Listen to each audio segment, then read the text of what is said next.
How to create the most effective productivity method for you. Everyone functions differently, which is why there are so many varied productivity techniques.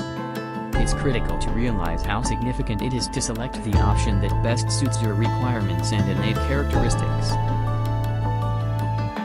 3 aspects to consider are as follows. 1. Identity. When thinking about productivity development strategies, you should start by considering your inner tendencies. 2. Context.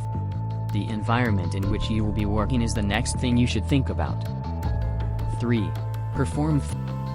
Finally, you should think about what purpose the method is supposed to serve. Try to select methods and techniques that will facilitate your work and enable you to thrive.